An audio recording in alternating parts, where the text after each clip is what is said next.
अस्सलाम वालेकुम, मैं हूं साजिद हसन। आप मेरा YouTube चैनल देख रहे हैं। एशिया कप के लिए पाकिस्तान के पास जो पेस बैटरी है और जो स्पिन अटैक है वो दुनिया का बेहतरीन है।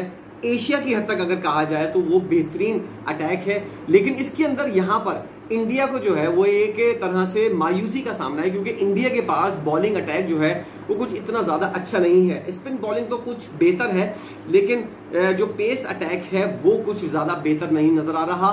इसके हवाले से शाहिद खान आफरीदी ने एक बयान दिया है, वो पाकिस्तानी टीम के लिए दिया है, लेकिन अगर उस बयान को देखा जाए इंडिया की टीम के ऊपर लेकर तो एक बात समझ में आती है कि हाँ, शाहिद खान आफरीदी अगर ये वाली बात कह रहे हैं, इंडियंस इसके ऊपर अमल करें तो ज्यादा फायदा उनका भी हो सकता है। साबिक कप्तान शाहिद आफरीदी ने कहा है क्रिकेटर्स का बैकअप तैयार रखना है और उनको आराम का वक्फा देना जरूरी है। ये चीज पाकिस्तान से ज्यादा इंडिया के खिलाड़ियों को और इंडिया के बोर्ड को देखनी चाहिए। शाहिद आफरीदी ने बहुत अहम बात की है, और अगर इसको आप लोग बगैर किसी तासुब के देखें तो ये चीज जो है वो इंडिया के ऊपर अप्लाई होती है। मैं बताऊंगा इंडिया के पास पेस अटैक कौन कौन सा है, कौन कौन से बॉलर हैं और उनको क्या करना चाहिए। आफरीदी ने ये बताया है कि उन्होंने कहा कि 8 माह पाकिस्तान को, बल्कि इंडिया को भी 8 से 10 महीने मुसलसल क्रिकेट खेलनी है। इसके लिए बैकअप तैयार रखना जरूरी है और खिलाड़ी जो अहम हैं उनको आराम भी देना है।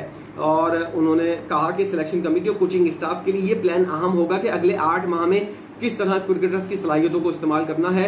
श्रीलंका से टेस्ट सीरीज के लिए कराची में लगाए जाने वाले तरबियती कैंप में शरीक खिलाड़ी जो हैं उनसे भी शाहिद खान आफरीदी ने मुलाकात की है, और उसके बाद उन्होंने ये वाला बयान दिया है कि बैकअप तैयार करना होगा। इंडिया को ये वाली चीज ज्यादा बहुत बेहतर तौर पर करनी होगी, क्योंकि एशिया कप के अंदर इंडिया के पास किसी किस्म का कोई पेस अटैक जो है, और खास तौर पर एशिया कप के बाद वर्ल्ड कप के लिए मोहम्मद शामी, मोहम्मद सिराज और उमरान मलिक, इनके अलावा उमेश यादव अगर रख लें और हर्षदीप सिंह जो है वो भी अगर रख लें तो इतना कोई खास बॉलिंग अटैक नहीं है। मोहम्मद शामी एक खिलाड़ी है जो तजर्बेकार भी है और उसको जरा सी मार लगती है, यानी कि कुछ उसके रन्स जाते हैं तो उसकी लाइन और लेंथ मिट जाती है। और इंडिया की जो पिचेस होती हैं वहां पर, और खास तौर पर श्रीलंका में एशिया कप की जो पिचेस होंगी उसके ऊपर फास्ट बॉलर्स को किसी किस्म की कोई मदद नहीं मिलनी। पाकिस्तानी फास्ट बॉलर तो किसी तरह अपने तौर पर विकेटें निकाल लेंगे, लेकिन इंडिया को यहाँ पर काफी मुश्किलात का सामना होगा। इसलिए हम कह सकते हैं कि इस पोजीशन के ऊपर इंडिया के पास fast bowling world cup sir पर है और एशिया कप सर पर है। टेस्ट चैंपियनशिप के ऊपर हमने देखा कि फास्ट बॉलिंग डिपार्टमेंट कितना कमजोर था, जिसकी वजह से इंडिया को जो है वो फाइनल के अंदर शिकस्त हुई। और इंडिया, मुझे लग रहा है ऐसा कि फाइनल खेलना, सेमीफाइनल खेलना, लेकिन किसी किस्म की कोई ट्रॉफी हासिल ना करना, इसकी एक मेन वजह यह है कि इंडिया का बॉलिंग डिपार्टमेंट जो है वो इंतहाई नाकिस है। उसके अंदर किसी किस्म की कोई ताकत नहीं है। मोहम्मद शामी, उमरान मलिक, और अगर आप मोहम्मद सिराज को भी टीम में शामिल कर लें, एक जमाने के अंदर हमने देखा। अच्छा, मुझसे एक साहब ने बात की थी कि मैंने उनसे पूछा था, एक सीनियर सहाफी हैं, उनसे मैंने ये वाली बात पूछी थी कि इंडिया के अंदर फास्ट बॉलर्स जो हैं वो इतने ज्यादा, और खास तौर पर अगर कोई मुसलमान फास्ट बॉलर होता है वो तो बहुत अच्छी बॉलिंग कर रहा होता है, लेकिन इंडिया के अंदर बाकी जो बॉलर्स हैं, पूरे इंडिया के अंदर से कोई फास्ट बॉलिंग का कोई इतना बड़ा शाहकार नजर नहीं आता। तो उन्होंने मुझे एक पते की बात की, हो सकता है ये बात गलत हो सकता है आप इस बात से इत्तेफाक ना करें, लेकिन उन्होंने ये वाली बात की थी कि मुसलमान और हिंदुओं वाली बात की थी। उन्होंने कहा था कि मुसलमान जो है वो गोश्त खाते हैं, उनके अंदर जारियत होती है, एग्रेशन होता है और एग्रेसिव बॉलर होते हैं, जबकि हिंदू जो होते हैं वो गोश्त नहीं खाते और सब्जी खाते हैं। उन्होंने कहा कि अगर आप मुकाबला करना चाहें तो शेर का और बकरे का मुकाबला कर लें। मुझे बड़ा अजीब सा लगा ये सुन के। उन्होंने कहा ये हकीकत है, हिंदू बॉलर जो है वो ज्यादातर जो है गोश्त वगैरह तो खाते नहीं है, ना उनके अंदर इतना एग्रेशन होता है, ना इतनी वो एग्रेसिव बॉलिंग करते हैं। कुछ ऐसे बॉलर्स हैं जिन्होंने अच्छी बॉलिंग की है, उनमें कपिल देव भी शामिल हैं।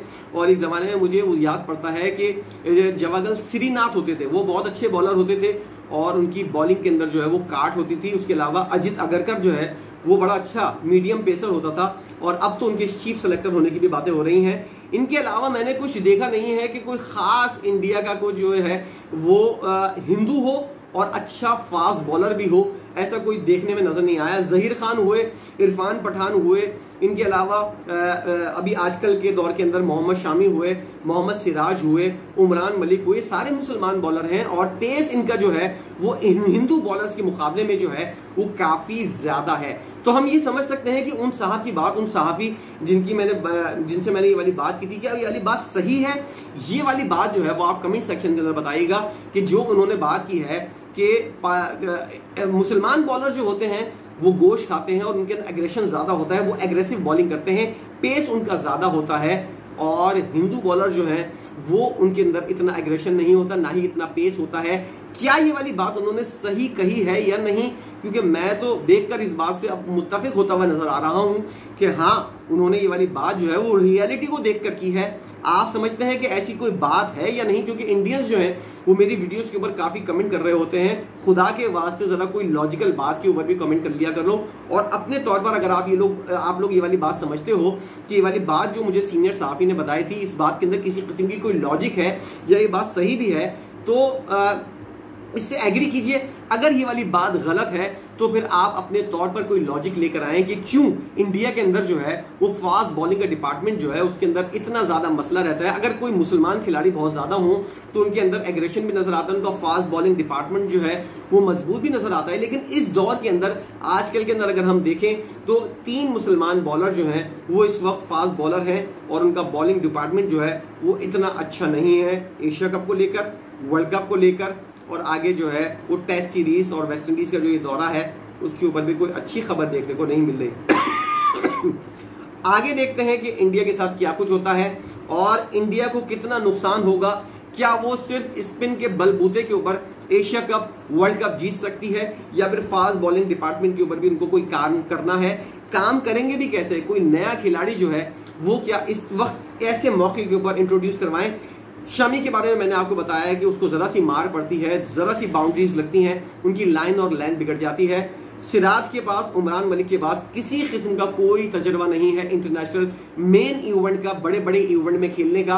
वो छोटी मोटी सीरीज खेल चुके हैं या फिर टेस्ट मैच के अंदर अपनी परफॉर्मेंस दिखा चुके हैं, लेकिन मजमूई तौर पर उनका तजर्बा जो है वो बड़े इवेंट को लेकर 0/0 है। इसलिए इंडिया को जो है उमेश यादव के ऊपर इन्हिसार करना पड़ेगा या फिर अर्शदीप सिंह के ऊपर इन्हिसार करना पड़ेगा। लेकिन ये अर्शदीप सिंह जो है उसका मामला भी उमरान मलिक और मोहम्मद सिराज की तरह आ जाता है कि ना तजर्बेकारी जो है उसकी आड़े आ रही है। उमेश यादव जो है वो एक बेचारा बॉलर बचता है, वो क्या इस तरह की परफॉर्मेंस को देने की कोशिश करेगा जो इंडिया को चाहिए, या फिर बुमराह जो है वो फिट होकर आ सकते हैं? इनके बारे में कहा जा रहा है कि मजमूई तौर पर जो है उनकी परफॉर्मेंस और उनकी फिटनेस जो है वो इस काबिल नहीं है कि वो एशिया कप, वर्ल्ड कप खेल सकें। अब एक ऑप्शन बचता है और वो है हमारा ऑलराउंडर। ऑलराउंडर का नाम मेरे जहन से निकल रहा है, बेचारा वो जो बॉलिंग करता है, और उनके बारे में कहा जाता है कि वो जो है वो 10 ओवर नहीं कर सकते। मैं बात कर रहा हूं उस बॉलर की जो ऑलराउंडर भी है और उसका नाम मेरे जहन से निकल रहा है। इंडिया के बड़े अच्छे ऑलराउंडर हैं और उन्होंने अभी टेस्ट मैच से जो है वो रिटायरमेंट का ऐलान किया है। उनके बारे में कहा यह जा रहा है कि वो जो है वो 10 ओवर का जो स्पेल है वो नहीं कर सकते।